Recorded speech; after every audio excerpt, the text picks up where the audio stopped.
golpeando y que está golpeando cada día más fuerte. Y mientras nosotros estamos aquí todavía discutiendo, quizás no en la realidad, pero sí metafóricamente, si es sostenibilidad o sustentabilidad, y mientras estamos discutiendo si lo que estamos experimentando es un ecocidio o un terricidio o cuantocidio podamos encontrar, esta mañana le negaron y le sacaron todas las acreditaciones a los periodistas en la Casa Rosada. Cada día que pasa, la democracia y la forma de vivir tal como la entendemos está siendo atacada de forma feroz. Ciertos intereses internacionales, ciertas condiciones geopolíticas nos ponen cada vez más en un jaque de una situación delicadísima mientras seguimos discutiendo cuestiones técnicas que están muy alejadas de esa realidad. Así que bueno, nos queda un enorme desafío en este panel, que es tratar de encontrar cómo pasamos de estos análisis a la realidad. Así que no tienen nada de presión ustedes cuando les toque hablar. Cómo lograr realmente transformaciones reales y sistémicas en todos los espacios que habitamos. Ese sería un poco el desafío con el que nos vamos a encontrar y que vamos a tratar de desenvolver cada uno desde sus experiencias con muchísima riqueza. Y vamos a empezar, por favor, con un video de Felipe Polier, que es la persona encargada de UN Youth a nivel global hoy.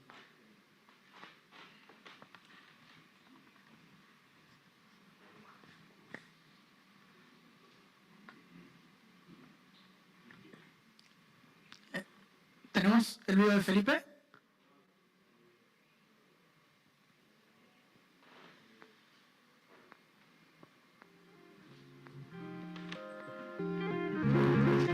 Estimados todos, gracias por la oportunidad de abrir esta conversación tan importante.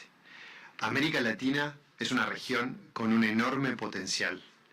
Por nuestra biodiversidad, nuestra diversidad cultural y nuestros recursos naturales estratégicos, la región no es solo vulnerable frente a las crisis globales, es una parte fundamental de la solución. América Latina tiene mucho para aportar a los grandes desafíos del mundo, pero también enfrentamos problemas profundos que no podemos ignorar. El enorme potencial de nuestra región convive con desigualdades estructurales profundas que arrastramos desde hace décadas. América Latina sigue siendo una de las regiones más desiguales del mundo, con brechas persistentes en el acceso a la educación, a la salud y al empleo. Estas desigualdades no solo limitan el desarrollo económico, sino que erosionan la cohesión social y la confianza en las instituciones, afectando especialmente a las juventudes, a las mujeres y a los territorios históricamente postergados. A su vez, la violencia y el avance del crimen organizado se han convertido en uno de los principales desafíos de nuestra región, debilitando nuestras instituciones y afectando la convivencia democrática. Desde la mirada de las generaciones jóvenes, la prioridad es clara: construir desarrollo con inclusión y oportunidades reales de progreso.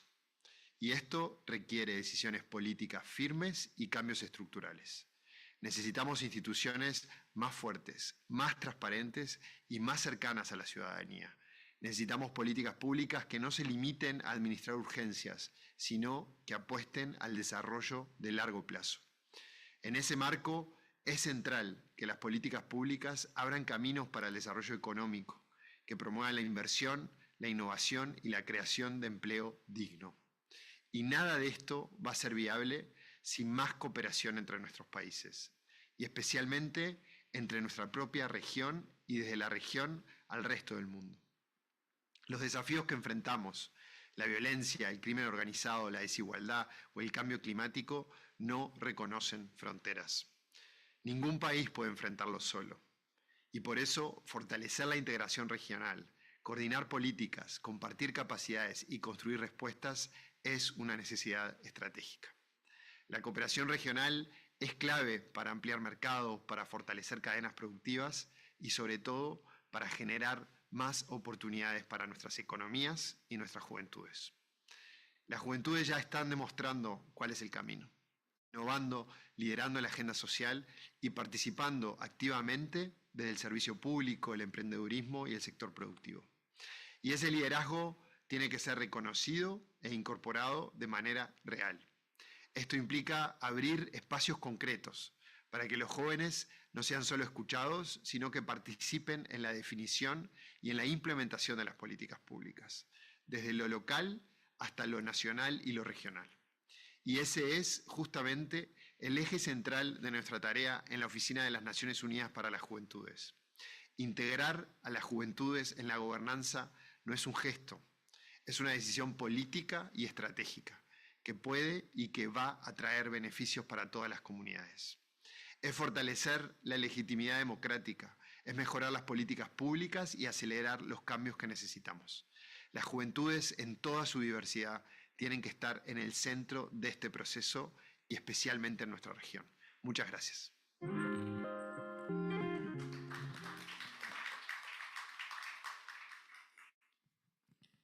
Muchas gracias. Hemos escuchado a Felipe Porlier con un mensaje como para que sirva de disparador de esta conversación. A continuación, Víctor, por ahí preguntándote desde tu experiencia y desde el trabajo que vienes desarrollando, ¿cuáles crees que son las condiciones para que estas transiciones que venía hablando, que viene planteando Felipe también, dejen de depender de solamente de iniciativas aisladas, de voluntades individuales y puedan convertirse en procesos sostenidos de transformación a lo largo del tiempo y de la territorialidad que encaramos? Bueno, primero, antes que nada, muchas gracias por la invitación. Muchas gracias por la invitación y por avisarme que enciendo el micrófono. Muy feliz de que cosas como estas sucedan. La pregunta me atraviesa. Entonces quiero empezar compartiendo desde dónde me atraviesa y por qué es particularmente relevante para mí esta pregunta, que tiene que ver con que hace muchos años tuve la suerte de poder develar cuál era ese hilo dorado, o del color que prefieran, que conecta todos mis haceres. ¿Qué me mueve? ¿Qué me emociona? Que al fin y al cabo es lo mismo porque emoción es lo que te mueve. Y es conectar personas, conectar iniciativas y bueno, está bastante claro que en esta pregunta de qué condiciones hacen falta para que las transiciones dejen de depender de iniciativas aisladas, estamos hablando de lo que hace un rato se mencionó mucho, Eduardo lo mencionó muy claramente, necesitamos que quienes están trabajando, crear condiciones para esa cooperación, se acaba de mencionar también. Entonces siento un propósito o le da sentido a mi hacer conectar tanto desde la academia, desde el trabajo con líderes del sector privado, del sector público, tanto desde la facilitación y diseño de espacios, desde We All, que también lo mencionó Edward, la Wellbeing Economy Alliance y demás. Me convoca conectar. Ahora, ese es un poco por qué me interesa ese tema y me encanta que a lo que convoca este encuentro es a la región, que creo que amamos y que creo que nos entusiasma mucho también, que es Latinoamérica. Entonces compartir un poco en ese contexto qué estoy viendo en Latinoamérica. Pero antes quiero invitar a una pregunta muy simple, tranquila pregunta, que es que si pueden levantar las manos, ¿quiénes son predominantemente optimistas sobre el futuro de la humanidad? Predominantemente optimistas sobre el futuro de la humanidad. Veo dudas, veo manos que no se levantan. ¿Me hacen el favor de levantar quienes son predominantemente pesimistas sobre el futuro de la humanidad? No me cierran los números porque, bueno, igual me gusta porque hay un catch en la pregunta, ¿no? Me gusta que hay un catch en la pregunta y es que ese O, ¿no? Si sos pesimista o optimista, a mí me pasa que trabajo en temas de diseño de futuro y me cuesta mucho responder cuando me digo, ¿sos pesimista o tienes el futuro? Y el tema es el O, soy ambas, levanto las manos las dos veces. Hay una frase que no sé si la han escuchado de Paul Hawken, que es un especialista en temas de regeneración, dice, cuando me preguntan si soy pesimista o optimista, siempre digo lo mismo. Si estás viendo los datos del estado del mundo, de la Tierra, y no sos pesimista, no entendés los datos, mirá de nuevo las líneas, las curvas de Meadows, ¿no? Límites de crecimiento. Y si estás en contacto con las personas que están trabajando para la restauración, la regeneración ecológica y social, y no sos optimista, no te late el corazón, no tenés un pulso. Me pasan las dos. Se hablaba de paradojas recién, ¿no? mi trabajo como conector, o como en distintos ámbitos, me da el privilegio de conectar con la pasión, el entusiasmo, me emociona pensar en la tremenda trama y red de personas que están trabajando en las grietas de lo que se rompe para crear lo nuevo. Tengo el privilegio de, por ejemplo, las conozco a ellas dos, conozco a muchas de las personas que están acá, entonces creo que puedo hablar mucho sobre esas iniciativas que están sucediendo. Ahora, veo muchos espacios de encuentro como este, veo muchas redes, y creo que cada vez más redes, pero no veo tantas comunidades de práctica, y quiero hablar un poco sobre eso como respuesta a la pregunta. A nivel de una posible teoría, creo en muchas, pero una posible teoría de cambio sistémico y de cambio de los paradigmas sociales, creo que es importante, no sé si conocen la Two-Loop Theory o la teoría de los doble bucles, les invito a googlearla si quieren, es limitada, pero a mí me hace sentido con que primero necesitamos nombrar lo que está emergiendo, un nuevo paradigma que está emergiendo. Acá se está nombrando, nos pasamos mucho tiempo discutiendo cómo nombrarlas, pero se está nombrando. Necesitamos conectarnos, encontrarnos, los pioneros, pioneras, crear redes. Redes son espacios en los que entramos y salimos, redes como, bueno, me encuentro una vez por año con Edward en algún evento o con ella, son redes, entro y salgo.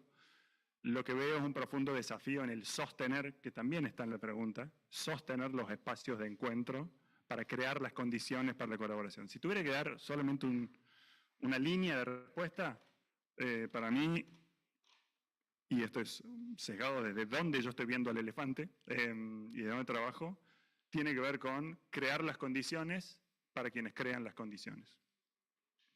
Todas esas personas que nos sentimos llamadas, profundamente movilizadas para crear espacios que propician la innovación y la colaboración, muchas veces trabajamos desde la escasez y no desde la abundancia. Tiene mucho que ver con nuestro sistema de valores y lo que se valora, hace un rato hablamos de valor y precio. El encuentro, la conversación, el compartir el encuentro humano en una economía de la atención, bombardeados, saturados, crisis de salud mental, como traía Paz recién, parece ser cada vez más difícil y al mismo tiempo cada vez más revolucionario, no solo encontrarnos, sino sostener los encuentros. Una comunidad de práctica trasciende a la red, necesitamos todas, pero trasciende a la red porque hay encuentros sostenidos en el tiempo, se eleva el nivel de compromiso, lo que crea las conexiones para conectarse, para confiar, crea una infraestructura relacional y afectiva. Hablamos de la importancia de no solo pensamiento, sino también emoción. Agradezco a Maggie que me hizo emocionar cuando estaba tan en la cabeza y me hizo emocionar. ¿No te dan ganas de colaborar con gente y trabajar con gente a la que querés, en la que confías? ¿Cómo podemos acelerar la confianza y las ganas, la afectividad, el afecto con ganas de colaborar? Creo que muchas veces quienes estamos trabajando en este tema nos enroscamos en el ego, desconfiamos de la otra persona, no queremos soltar nuestra idea, etc. Y hay tantas cosas maravillosas que me nutren de optimismo que podrían estar conectadas, no conectadas para ser una sola cosa, sino ser mundos a donde caben muchos mundos. Y para eso creo que hay que necesitamos crear condiciones para quienes crean las condiciones. Sé el esfuerzo que requiere crear encuentros como este, cómo están de energía quienes organizaron este encuentro. ¿Qué tan fácil fue conseguir fondos para organizar encuentros? Muchas cosas que reconocemos el valor de encontrarnos, pero no siempre valoramos a quienes crean los encuentros, quienes facilitan, quienes son anfitriones y anfitrionas. Entonces, ¿cómo crear condiciones? Me parece que no es solo encontrarnos, es hacerlo cada vez más profesionalmente, cada vez saber anfitrionar y facilitar esos espacios que crean las condiciones propicias para la colaboración, para que quienes están liderando todas estas iniciativas tengan ganas de colaborar, encuentren posibilidades y ejercitemos juntos y juntas músculos que este sistema dominante atrofia, como el de la atención, tenemos que reaprender a estar juntos, juntas, como el de la imaginación, nutrir imaginarios colectivos de alternativas posibles, como el de la conversación, que para mí la tecnología del futuro no es la inteligencia artificial, ni el machine learning, ni la geoingeniería, ni la robótica, es la conversación, es una tecnología ancestral, transformó y habilitó la civilización humana y somos analfabetos en la tecnología social o el arte del conversar. todas cosas que necesitamos practicar. El sense making o el hacer sentido juntos y juntas surge de estar juntos. Se habló de lo sistémico. ¿Qué es lo sistémico? Lo relacional. Somos relaciones y sin embargo mucho de lo hegemónico actualmente atenta contra la construcción de vínculos. Ahora, ¿quiénes son quienes saben crear espacios? Porque no es solo encontrarse. Todos hemos tenido una asamblea de vecinos, decimos, ¿para qué estoy acá? Sáquenme ya de acá. Esa es una cualidad de espacios. Hay otra cualidad de espacios que son tierra fértil para que se nutra todo esto que necesitamos. Y lo que yo creo que necesitamos formar a muchas más personas, academia y desde todos los sectores, formar a muchas más personas en la tecnología, el arte, la magia profesional de habilitar espacios propicios para que las iniciativas que ya están colaboren. Creo que necesitamos valorar económicamente, un querido amigo, y mucha gente seguramente dice esto, ¿cuáles son los valores? A donde pone la plata y el tiempo, ¿no? ¿Quién valora? Y el tiempo se me está acabando, gracias. ¿Quién valora a quienes crean estos espacios para trabajar, para poder crear más espacios? Y me parece fundamental transformar eso y nombrar a estos roles. Este es solo un esbozo de respuesta a esa pregunta. Creo que necesitamos más comunidades de práctica territoriales, locales, con personas sosteniendo encuentros. No, la colaboración y la cooperación no suceden de la noche a la mañana. Necesitamos unas condiciones preexistentes, necesitamos aprender a hacerlas mejor. Muchas gracias.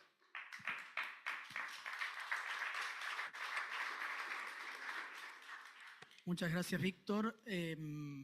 Cuando has hablado de escasez y abundancia, me has hecho acordar, hace un par de años hicimos una serie de diálogos intergeneracionales con miembros del Club de Roma, y en una conversación que tuvimos con Mampela, ella dijo esto de que había que dejar de atrás la mentalidad de escasez.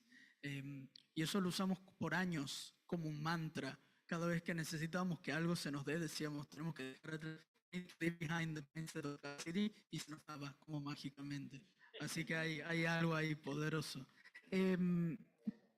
Conectando con eso, quizás a preguntarle a Juliana, con esto de encontrarnos, ¿no? ¿Qué tipo de liderazgos, encuentros, coaliciones pueden acelerar estas transiciones regenerativas en América Latina? Gracias por la pregunta. Yo quisiera empezar a responder simplemente invitándoles a respirar. Que nos tomemos un momento para una respiración profunda, inhalamos, exhalamos. ¿Y cómo les parece que en este momento activamos más de 40 tipos de células que tenemos en nuestros pulmones que nos ayudan a llevar el oxígeno a todo el cuerpo? Células que se van regenerando todo el tiempo. Cada 7 años, aparentemente nos ha dicho la ciencia, que se regenera otro yo. Y ese proceso de regeneración vital está presente en todos los ecosistemas y los seres vivos, y es lo que nos conecta con los seres vivos o con esas particularidades de seres vivos. Entonces quería empezar por ahí porque sentirnos parte del todo y conectarnos va desde algo tan básico como respirar. Y para responder la pregunta, es complejo hablar de esos valores y esas coaliciones para la transición sin entender qué es la transición, cuál es la transición, qué quiere decir la transición. Y aquí yo quisiera enfatizar que para que se dé una transición en América Latina tenemos que cambiar paradigmas de las historias que nos han contado, las narrativas hegemónicas sobre nosotros mismos. Y crear nuevas narrativas implica también crear nuevas reglas del juego, donde esas dinámicas de poder cambian y quizás se vuelven en dinámicas más colaborativas. Entonces, quisiera dejar para empezar una primera pregunta, es ¿qué nos une como Latinoamérica y cuál es ese paradigma o esos paradigmas, porque creo que son muchos, que nos pueden permitir llegar a esas transiciones, ¿cierto? Y a manera de recordar, en América Latina tenemos el 60% de la biodiversidad terrestre y marina del mundo, el 40% de la biodiversidad total. Y esto no son solo cifras, es el 40% de especies y ecosistemas que están prestando servicios ecosistémicos al resto del planeta. que son necesarios para mantener el equilibrio planetario. Y este recordar es porque, conectado con lo que decía Carlo anteriormente, tenemos la infraestructura crítica de la vida del planeta. Yo me puedo quedar dando cifras de biodiversidad súper importantes para nuestra región, pero yendo más allá del dato, justamente es esa infraestructura crítica que permite la vida en el planeta. Y si nos paramos en ese lugar, ya tenemos miles de proyectos, personas innovando, comunidades creando soluciones. Estamos llenos, pululan las soluciones en la América Latina en todas partes. Y yo no voy a dedicarme hoy a conversar sobre esas soluciones, pero sí a nombrarlas, porque eso es lo que nos va a permitir pensar en esos nuevos paradigmas. Y yo les quiero proponer hoy algo que puede sonar loco, disruptivo o ya conversado en muchos escenarios como este, y es: ¿qué tal si soñamos por un momento que ese nuevo paradigma sea una América Latina que es el laboratorio de innovación mundial del simbioceno? Y ya me puse técnica, simbioceno, ¿eso qué es? Pues ya la ciencia nos dijo que hemos construido los sistemas humanos de manera antropocéntrica. Esta era antropocéntrica está llegando a un final. ¿Y qué sigue entonces? Entonces me atrevo a decir que lo que sigue es el simbioceno, y el simbioceno no es sentirnos parte de la naturaleza únicamente. El simbioceno es cómo rediseñamos los sistemas humanos para que colaboremos y cooperemos con todas las especies. Y pararnos en ese lugar implica el rediseño de instituciones, de empresas, de los distintos sistemas en los que se ha basado nuestro modelo de desarrollo hegemónico, y a partir de ahí generar esas colaboraciones multiespecie. Tener un nuevo paradigma no es simplemente hablar de algo teórico o de una posibilidad. Un nuevo paradigma nos da la capacidad y la posibilidad de agencia y de poder tomar decisiones en todos los sentidos. Entonces, desde esa posibilidad de agencia, yo les invito a que sueñen por un momento, soñemos juntos por un momento, qué significaría que América Latina se convierta en el espacio de sanación del planeta. Y cuando hablo de sanación, hablo en muchas escalas, no solo desde el suelo, desde esas innovaciones que estamos viendo en todas partes, sino que a ustedes, por ejemplo, ¿qué les parece el fenómeno de muchas personas del norte global viniendo a Sudamérica a sanar su espíritu con las comunidades ancestrales, las plantas medicinales? Yo no digo que ese sea únicamente el camino, pero hace parte de ese movimiento de poner esa atención y de encontrar qué tiene América Latina para aportarle a ese simbioceno. Entonces, bueno, ¿cuál es el camino? Y ahí ya entro a esa invitación a hablar de los liderazgos y de esas visiones más colaborativas y lo que representan estas coaliciones en una idea como esta. Yo creo que la fuerza de este paradigma es que no puede haber un solo camino. Son muchos caminos, con muchas narrativas, con muchas historias. Pero me voy a atrever a decir 3 cosas que pueden de alguna manera ayudar a instrumentalizar o a volver más operativo ese camino. Y la primera, esto no es nada nuevo, pero me conecto un poco con las inteligencias que hablaba Edward ahorita, y es el tema de, yo lo hablo más como las 3 memorias. La memoria ancestral, porque es la que nos da raíces y nos da profundidad para todo lo que está por construirse. La memoria de la modernidad, que nos da herramientas, que si bien a veces nos conflictúa un poco esas nuevas herramientas, pero que son necesarias para esa transición.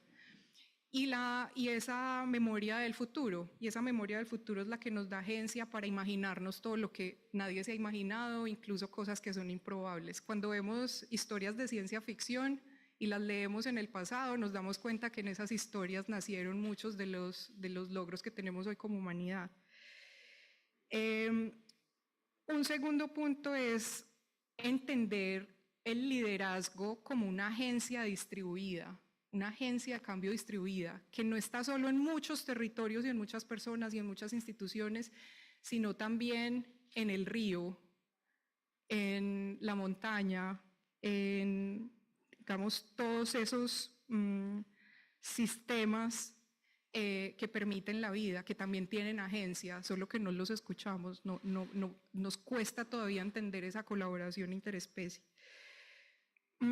Ese liderazgo es muy importante porque es un liderazgo que necesitamos, yo siento que todos desarrollar esa habilidad y esa habilidad de mantener o de alguna manera de mediar entre el duelo que nos implica hoy soltar todo este sistema de pensamiento y este nuevo sistema de pensamiento que están haciendo. Ese liderazgo implica mantenernos en esas dos líneas y ayudar a transitar a otros también en esos espacios. Y finalmente terminaría con una idea de coaliciones simbióticas. Y las coaliciones simbióticas en este contexto, en un primer punto le doy cabida al tema intergeneracional. En el 2050 el 25% de la población en América Latina va a ser personas mayores. Y eso no, más allá de un dato demográfico que está movilizando la economía y las preocupaciones económicas, nos tiene que dar también imaginarios de cómo los adultos mayores son guardianes de la memoria y de la ética y que necesitamos un trabajo intergeneracional para que las personas más jóvenes que son nativos digitales también puedan desarrollar pensamiento, llamémoslo desde unos lugares de bioética y una conciencia biocéntrica. Un segundo punto ahí dentro de estas coaliciones es cómo podemos propiciar muchos más espacios de trabajo colaborativo y territorial. Imaginémonos nodos de innovación para el simbioceno regados por toda América Latina que probablemente ya funcionan, solo que no son nombrados, y que esos nodos se puedan conectar también con otros nodos satélites en distintos lugares del mundo. Y finalmente hablaría de unas finanzas radicales y eso lo conecto un poco con el panel anterior, porque esas finanzas radicales tienen que darle un lugar a lo que yo llamo como esa soberanía de activos ambientales. Proteger y conservar la biodiversidad es un gasto hoy, pero si cambiamos ese paradigma, quizá esto se convierta en un, llamémoslo como en esa prestación de servicios globales, y ahí hay muchas cosas por desarrollar. No me voy a demorar mucho más, pero incluso me atrevo a soñar que en el simbioceno vamos a tener un impuesto global a las externalidades negativas, que son cosas que se han estado mencionando en distintos escenarios, pero que necesitan todavía aplicación. Entre otras formas de finanzas que ya, para no tomarme todo el tiempo. Y finalmente los quiero volver a invitar a respirar. Recordemos que todos estos cambios y estas transiciones comienzan desde nosotros. Y estas ideas, cuando tienen resonancia en un lugar como este, se transforman en grandes movimientos. Y pues quisiera terminar invitándolos a que me acompañen a construir y nos acompañemos a construir esta visión de paradigma para América Latina.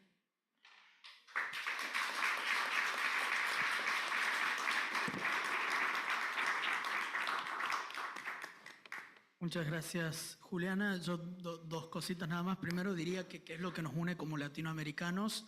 Es el doblaje latinoamericano de Los Simpsons, sin lugar a dudas, como punto principal. No, y en esto de simbioceno, recordar que acá en Argentina en particular, hoy tenemos un desafío grandísimo, que es no permitir la aplicación de la modificación de la ley de glaciares. Si hay algo que tiene que ver con el cuidado...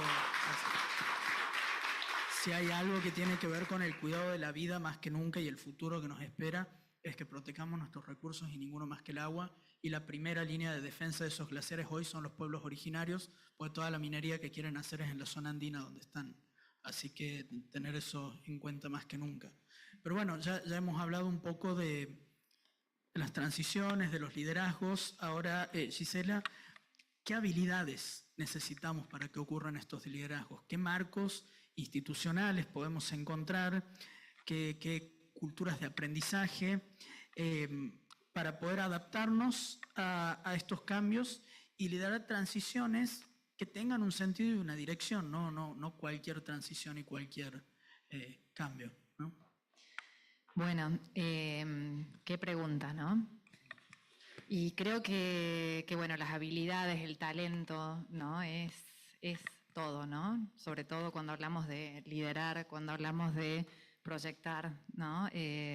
Cuando hablamos de universidades obsoletas. Y en eso, bueno, en realidad les quiero contar algo que me pasó el lunes pasado, que la verdad que fue muy fuerte desde lo personal, porque fui a dar clases de emprendimientos a jóvenes que estaban presos y que justamente habían caído por una situación de drogadicción. O sea que la clase se daba justamente en el centro de adicciones. La verdad es que, bueno, viendo sus realidades de historias pasados muy pesados, realidades quebradas, empezamos a hablar justamente de, bueno, de los distintos contenidos, ¿no? De que podíamos hablar, de generar emprendimientos, y de repente pasó algo en un momento donde ninguno hablaba, donde estaban todos callados, donde desconfiados, ¿no? Con mucha desconfianza, y de repente pasó algo en algún momento de la clase donde empezaron a fluir. Y empezaron a hablar de propósito, empezaron a hablar de proyectos, empezaron a hablar de futuro, de todas esas faltas de posibilidades que tuvieron en su momento, ¿no? En realidades latinoamericanas donde por ahí la inequidad y también la falta de oportunidades hace que tengan que caer indefectiblemente en estas cosas, y se transformó por completo la clase, la energía que empezó a fluir, y sobre todo dejaron de hablar de ese pasado para empezar a hablar de futuro y de decisiones concretas. Que esta es una de las cuestiones principales y que me parece que allí conecta con la pregunta, ¿no? Y con esta pregunta de qué necesita América Latina para la transición y sobre todo para liderar la transición. Y ahí creo que entra justamente el tema del talento y sobre todo de los liderazgos, ¿no? Desde mi rol de CLADEA, bueno, para los que no saben, CLADEA es el Consejo Latinoamericano de Escuelas de Administración, reúne 290 universidades y escuelas de negocios de todo el mundo, pero su principal foco es Latinoamérica. Y de hecho, las universidades o las escuelas de negocios del mundo se quieren vincular con la organización porque efectivamente quieren el foco latinoamericano. Y ahí sí lo que vemos es que en realidad América Latina tiene un talento maravilloso, un talento que de otros lugares del mundo necesitan esa visión, ese liderazgo, esa formación, y el problema no está en el talento, ¿no? Cuando nosotros nos ponemos a ver de repente cómo formamos, no vemos que el problema no está ahí, sino en cómo se organiza. Y cómo se organiza en estos contextos de policrisis, porque en definitiva todo se piensa como contextos aislados. Y no se piensa en esto que de repente lo económico impacta en lo social y en lo ambiental, o que lo ambiental termina impactando también en lo productivo, o lo tecnológico, como se habló en ese momento, que transforma los puestos laborales. Entonces, realmente allí es que cuando uno piensa cómo se juega, ¿no?, esta transición, lo que vemos es que en realidad se juega en estos tres niveles, donde el primero sí tiene que ver con las habilidades. Y ahí creo que lo principal es poder formar alumnos o talentos con un pensamiento sistémico, que todo está relacionado con todo, no son silos, no son compartimentos estancos. Y que un aleteo de mariposa, ¿no?, en la Amazonia puede causar un choque en América del Norte. Y de repente ese pensamiento también ayuda a pensar en contextos como los latinoamericanos, que son contextos de altísima incertidumbre. Las condiciones macroeconómicas de cada uno de los lugares, ¿no?, las condiciones sociales, la polaridad que hay en cada uno de esos realmente genera una incertidumbre, y ahí lleva a tratar de generar líderes capaces de navegar esa incertidumbre y sobre todo decidir en incertidumbre. ¿Cómo se decide en incertidumbre? Bueno, Víctor, que transita el mundo de los emprendimientos, sabe que en realidad estamos todo el tiempo probando y validando y viendo si no es por ahí, bueno, vamos por allá. No es No es error, sino es tratar de validar por dónde es. Aprendizaje validado, es así, ¿no? Y en eso creo que, bueno, que toda esta incertidumbre tiene mucho que ver con esto que decía Edward, que es desaprender, ¿no? Desaprender la exponencialidad de los ambientes, en realidad el decir, bueno, a ver cómo desaprendo a andar en bicicleta. Es muy difícil, porque lo llevamos desde el día más o menos de, no sé, 3, 4 años, desde cuando aprendimos es desaprender cosas que tenemos muy arraigadas, ¿no? Entonces, pensar en esos contextos también nos obliga también a tener un criterio y una ética aplicada, ¿no? Y que ese criterio nos enseñe también, o en realidad nos dé pautas de decir, bueno, a ver, ¿qué vamos a priorizar? Y que en este marco, en estas discusiones que estamos teniendo, eso es clave. ¿Qué priorizamos? ¿Priorizamos la ley de glaciares o la no ley de glaciares? ¿Priorizamos las comunidades originarias? ¿Priorizamos esto de que venimos hablando de este contexto de decir no podemos hablar de economías si no son locales?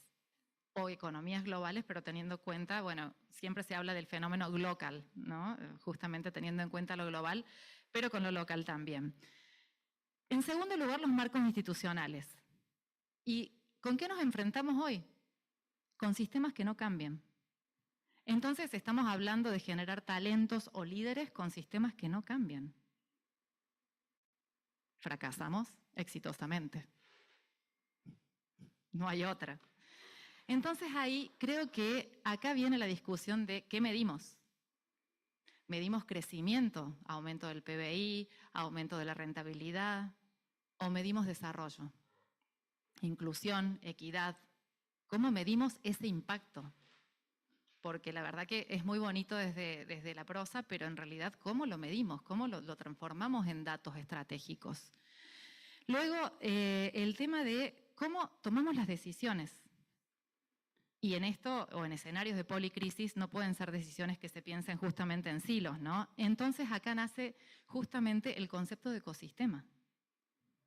Y esas decisiones tienen que ver justamente con la articulación. ¿Cómo articulamos estos espacios? ¿No? Bueno, redes, como decías, ¿no? Pero también estos espacios que llamabas vos de generar esos ámbitos donde se pueda continuar, donde genere un compromiso que sea superior también, porque son esos ecosistemas finalmente los que van a generar esas redes de contención para el cambio, ¿no? Y luego el rol de las universidades y las escuelas de negocios, donde es efectivamente, estamos por ahí enseñando con el manual del siglo XX, cuando en realidad hoy necesitamos crear estructuras críticas, de infraestructura crítica, ¿no? Hablando de la infraestructura crítica, bueno, creo que las escuelas de negocios y las universidades hoy son esa infraestructura crítica también que se necesita para poder generar esas articulaciones. Y también, por último, tenemos lo más importante, que es la cultura del aprendizaje. Cultura del aprendizaje que viene dada también por una enseñanza, ¿no? Y esa cultura del aprendizaje, creo que voy a resaltar un concepto que, bueno, que nombraste, ¿no? Pero creo que me gustaría hacer más fuerte hincapié en él, que es el tema de la agencia. ¿Cómo hacemos para que todas estas decisiones, ¿no? O en realidad no solamente entendamos el problema, como muchos lo entendemos, sino que podamos actuar sobre él? ¿Y cómo generamos talentos con este fuertemente sentido de agencia donde, en definitiva, puedan actuar sobre los problemas concretos? Entonces creo que ese, en realidad, por lo menos desde el ámbito donde me muevo, es justamente donde nos lleva. Y esto vuelvo a traer la historia que me sucedió hace unos días atrás, porque creo que allí estos jóvenes que tenían historias quebradas de repente empezaron a tomar decisiones concretas. Y ahí se replicó este concepto de agencia, ¿no? Donde en este ambiente de vulnerabilidad de repente pudieron empezar a mirar o que tenían otras posibilidades también. Por eso, y ya para terminar con esta reflexión, yo creo que en estos contextos de policrisis los sistemas no cambian solos. O sea, es imposible pensar que cambian solos, pero cuando se cambia la forma de ver las cosas, cuando se cambia la forma de interpretarlas y sobre todo se puede entender la complejidad que existe y que es muchísimo, no es fácil, entendemos que eso no es fácil, Pero creo que allí es cuando se pueden tomar estas decisiones concretas con sentido de agencia y sobre todo sostener, como bien dijeron, ¿no? Pero bueno, justamente sostener espacios y sostener esas decisiones en estos espacios. Muchas gracias.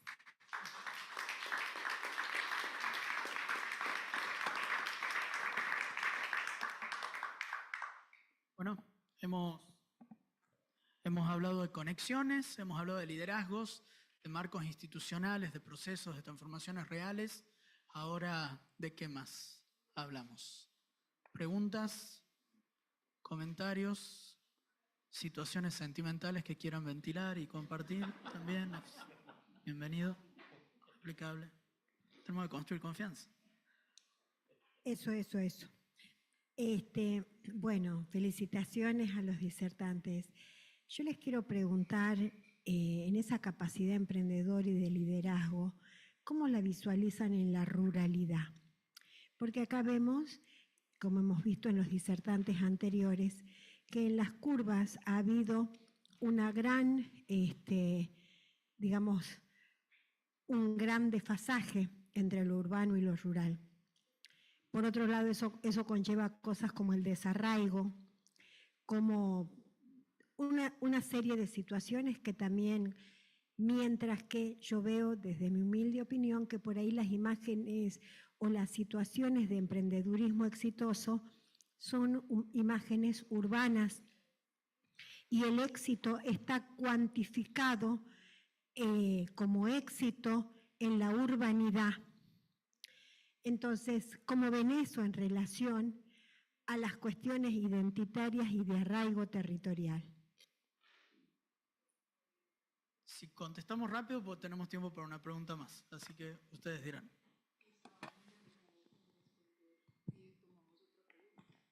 Bueno, una pregunta. Ahí está, podemos hacer otra pregunta. Podemos tomar preguntas y me parece que todos quedaron con ganas de contar situaciones sentimentales.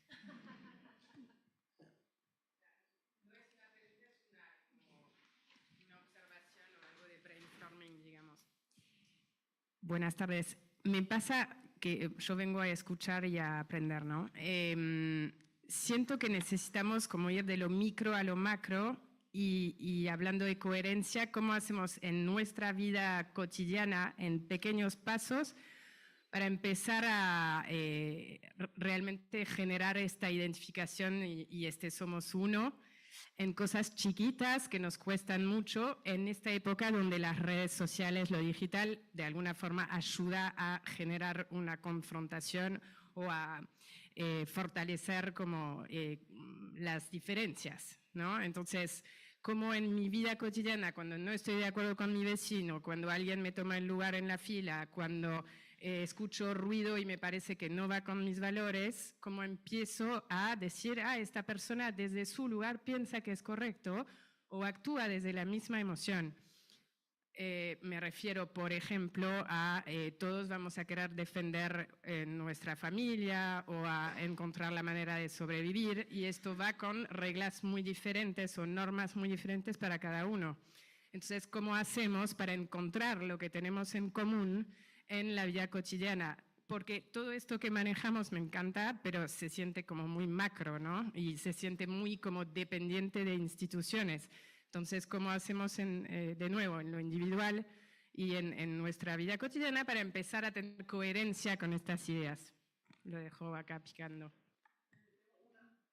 Tiempo para una que me pidieron acá primero. Sí. ¿Cómo les van? Buenas tardes. Lo que me quedé pensando en esta idea de que tenemos que generar, como en los paneles anteriores hablábamos de nuevas narrativas, acá estamos hablando de nuevos aprendizajes o cómo abordamos, ¿no? desde el conocimiento, desde las redes. Y ustedes, digamos, diferentes áreas, pero ¿cómo ven el rol del arte en esta construcción de un nuevo etos, ¿no? ¿Cómo participa? Si está activo, si todavía le falta, o ¿cómo se lo imaginan? Porque es un constructor de sentido. Pero el tema es, digamos, con el fin de los grandes relatos y la posmodernidad, ahí empieza a tomar otro rol. Entonces el arte debería tomar un nuevo rol. ¿Cómo lo ven? Gracias. Bueno, si quieren, un poco para responder, creo que el tema del emprendimiento rural justamente es uno de los principales desafíos, ¿no? Y sobre todo con el avance de las tecnologías. Las brechas tecnológicas hoy hacen que justamente, creo que es el principal problema de injusticia social hoy, ¿no? Entonces creo que allí tecnologías y demás hacen o en realidad ponen en pie esto. Y ahí muchos habló de políticas públicas. Yo creo que ahí tiene que haber políticas públicas justamente centradas en disminuir esas brechas tecnológicas para hacer que esos sectores, ¿no?, que quedan, las ruralidades que quedan aisladas, puedan integrarse, ¿no? Sin perder, obviamente, sus costumbres, ¿no?, sus tradiciones, y que en definitiva eso puedan mostrarlo y también pueda ser una vía o una salida para poder ampliar, ¿no?, su modo de vivir.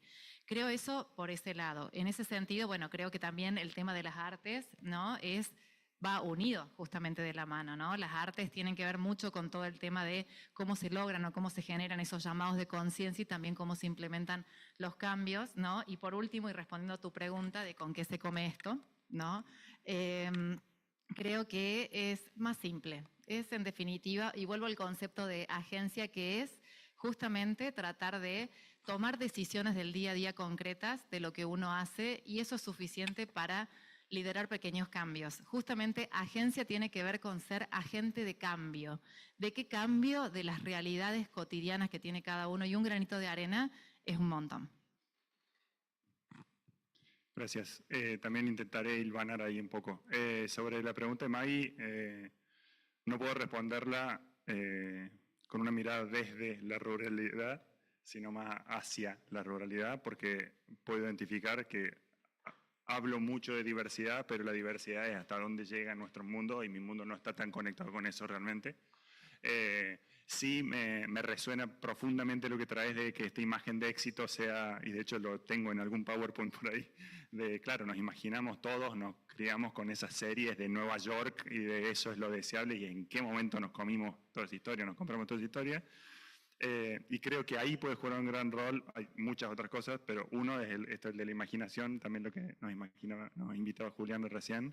Creo que necesitamos reerotizar el futuro, no es mía la frase, la leí por ahí.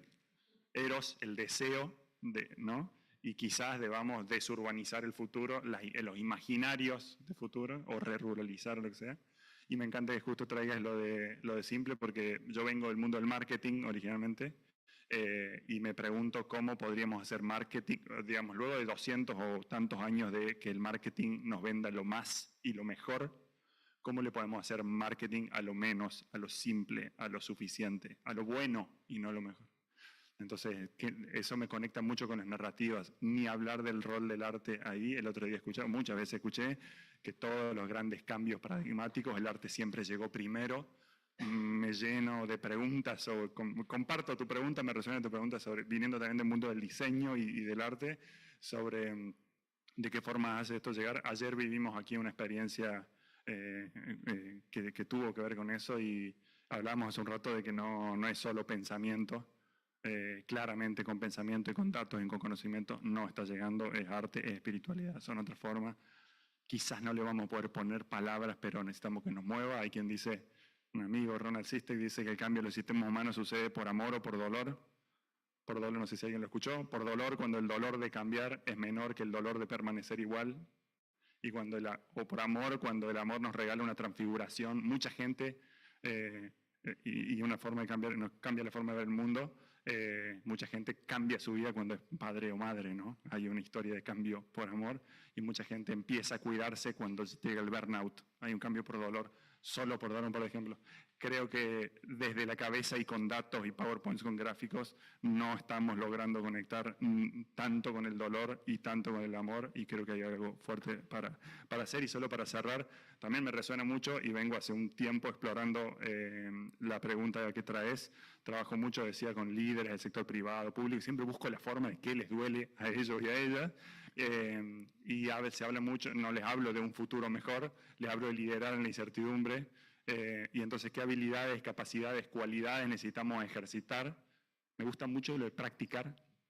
Entonces, y creo que hacer espacio en nuestra agenda diaria, en nuestro tiempo, porque valoramos o con plata o con tiempo, ¿no? Darle tiempo a explorar cuáles son las prácticas que te hacen sentido a vos, que le hace sentido a cada quien, para ganar claridad en estos tiempos es clave. Técnicas de autocuidado, puede ser meditación, nos regaló una recién 2 veces, Juliana, de parar y respirar. ¿Cómo incide en nuestras decisiones? A veces es muy chiquito, a veces son 10 minutos por día, pero son tan distintas para cada quien. Encontrar esa ecología de prácticas que tenés que te poner en mochila para tomar mejores decisiones y estar mejor me parece clave. Bueno, estas preguntas me cuestionan en el sentido de lo que les contaba ahorita de los liderazgos que necesitamos para ese cambio de paradigmas, que son liderazgos que quizás se tienen que situar en un mundo que está en duelo o unos sistemas que están en duelo y otros donde puede haber cabido otras cosas. Entonces voy a tratar de hacer ese ejercicio para responder desde esa mirada de un nuevo paradigma del simbioceno. No hay fragmentación de rural o urbano. El pájaro no necesita, o el río no necesita pasaporte para pasar de un lado a otro, para hacer. Entonces, en esa idea de simbioceno estamos más conectados en lugar de separados. Lo rural y lo urbano es interdependiente. Y creo que si nos contamos esa narrativa, dejamos de pensar en algo aislado que pasa por allá y que no tiene solución. Desde un lugar ya más de los sistemas actuales, les quiero contar que para Ashoka hay una investigación importante que se llama la nueva inequidad. Y la nueva inequidad para Ashoka es las personas que van a tener ante la policrisis y todo lo que vivimos las habilidades para hacerle frente y los que no. Y en esas habilidades para hacerle frente hemos identificado que cosas tan básicas como la creatividad, o que damos por ciertas, como la creatividad y la empatía, son necesarias para eso. Entonces, creo que hemos tenido reflexiones también del rol de la educación, y la educación, cuando vemos que estamos cerrando universidades, que los estudiantes ya no van, es también replantearnos qué habilidades necesitamos para esa transición y que esa nueva inequidad no se aumente en comparación de cómo estamos hoy. Por otro lado, sobre la vida cotidiana, yo creo que es un ejercicio de curiosidad. Yo les hago una invitación para eso. Cuando salgan de aquí, deténganse a mirar un árbol un rato. Los árboles en Buenos Aires son muy lindos, a propósito. Y en un ejercicio quizá que puede ser meditativo, van a encontrar que hay más allá de un árbol, es un ecosistema completo, hay insectos, aves, hay toda clase. Entonces reconocer desde la observación eso que nos rodea es valioso, pero también ya llevarlo a los niveles por ejemplo, algo básico. Uno puede cambiar el mundo 3 veces al día, pues el mundo, el micromundo, por decirlo así. El profesor Eduardo nos contaba también de la importancia del suelo. Pues en la medida que el suelo está sano, tu microbiota va a estar sana y vas a tener salud. Entonces no es solo una visión de, es que hay que cuidar, no, es que estamos súper conectados. Se acabó el tiempo. Si no, no vamos a tener tiempo para el break, que creo que lo van a necesitar, para después seguir, porque ya nos estamos pasando mucho. Les puedo compartir más cositas sobre ese tema de la cotidianidad, pero no quería dejar por fuera el tema del arte. Hay unas experiencias impresionantes a partir del uso de la naturaleza, o más que el uso es la conexión con la naturaleza, y los invito a explorar los experimentos de los hongos bioluminiscentes. Después les puedo contar un poquito más de eso, pero el arte toda es la que nos va a ayudar a traducir toda esta teoría en algo práctico que entendamos y que nos ayude a la cotidianidad. Juliana. ¿Qué? Yo... los hongos bioluminiscentes. Sí.